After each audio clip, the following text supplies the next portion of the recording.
Bonjour à tous, bienvenue dans cette nouvelle vidéo où je vais vous expliquer comment appliquer les produits en croix.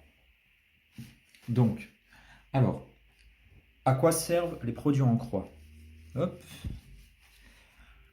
à vérifier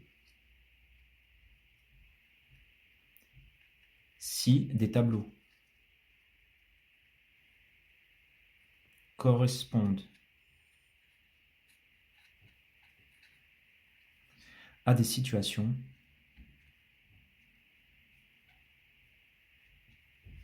de proportionnalité.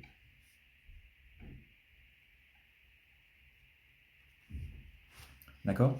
Donc, ça sert à vérifier si des tableaux correspondent à des situations de proportionnalité. J'ai un tableau ici. A, B, C et D. Donc, si A fois D égale B fois C, si A fois D égale B fois C, les grandeurs sont proportionnelles.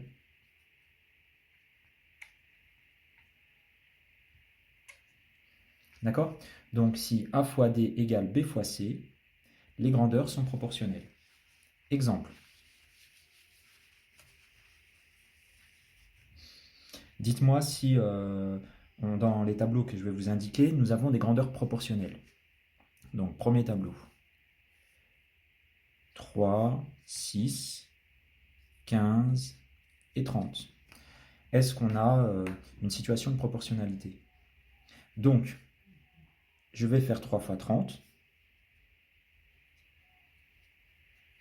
égale 90. 15 fois 6 égale 90. On constate quoi donc? Que 3 fois 30 égale 15 fois 6. Une petite phrase. On a bien une situation de proportionnalité.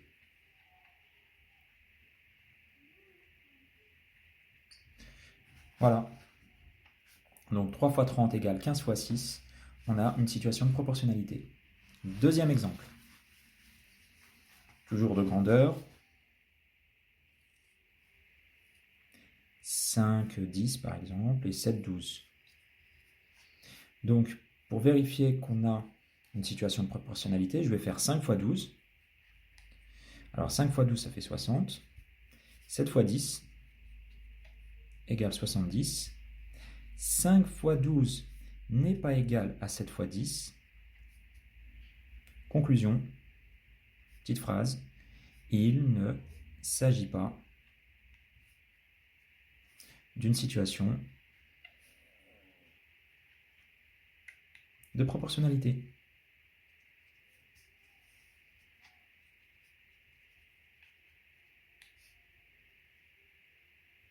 Voilà.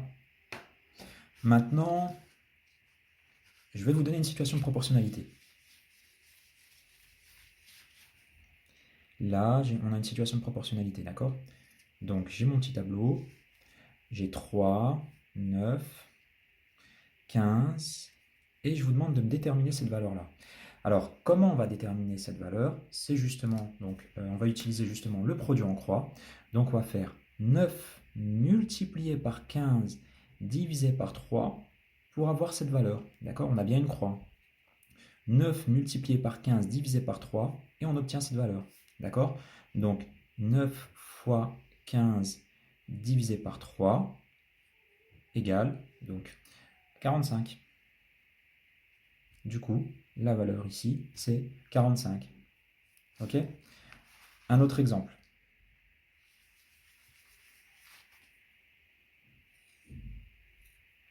J'ai 6, 5 et 3,2. Comment je fais pour avoir cette valeur, sachant que j'ai un tableau de proportionnalité, hein. Donc, je vais faire 6 multiplié par 3,2 divisé par 5 et j'obtiens cette valeur. Donc, 6 fois 3,2 divisé par 5 et on obtient, hop, Donc 6 fois 3,2 divisé par 5, 3,84. Ok? Donc on ne se trompe pas, hein. Multiplication, ensuite la division. Ok? Puis ça doit faire une croix, hein, vous verrez, hein. Là par exemple, pour vérifier, hein, regardez, vous pouvez vérifier aussi, hein. Vous pouvez vous dire, ah ouais, mais quel sens, dans quel sens? Alors si vous faites 6 fois 5 divisé par 3,2, ben, c'est un C à l'envers. D'accord? Si vous faites 3,2 multiplié par 5 divisé par 6, ben là pareil, on n'a pas une croix. Ok? Donc voilà. Un dernier exercice. J'ai un tableau. Situation de proportionnalité, hein. Là j'ai 4,1, là j'ai 16,4, 3,2, 8,1, 1,4. Voilà. Et je vous demande de me déterminer, je vais vous demander de me déterminer, là je vais plutôt mettre une valeur ici. Ces valeurs, ces trois valeurs. D'accord? Donc je vous laisse réfléchir. On a une situation de proportionnalité, hein. Donc comment on va procéder? On va faire pour avoir cette valeur. Donc n'hésitez pas à faire pause, hein, si vous voulez avoir le temps de plus réfléchir. Alors, comment vous procédez? Donc on va faire un produit en croix. Donc 16,4 fois 3,2 divisé par 4,1 et j'obtiens cette valeur. Donc 16,4 fois 3,2 divisé par 4,1, on obtient 12,8. Donc là j'ai 12,8.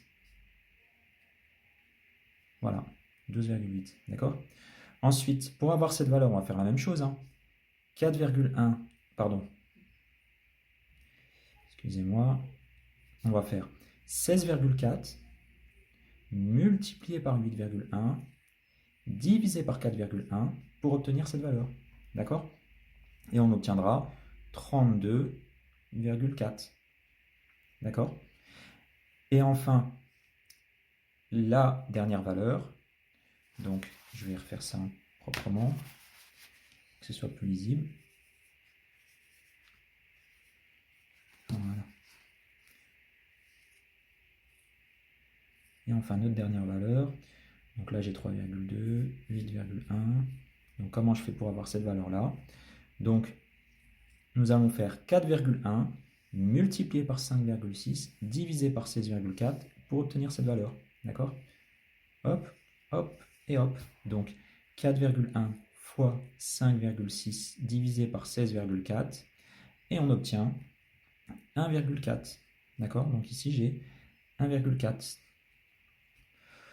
Voilà, voilà, hein, bon, j'espère que vous avez aimé cette vidéo et que vous avez trouvé ça simple. Donc voilà, n'hésitez pas à commenter. À bientôt pour une prochaine vidéo. Merci d'avoir suivi. Au revoir.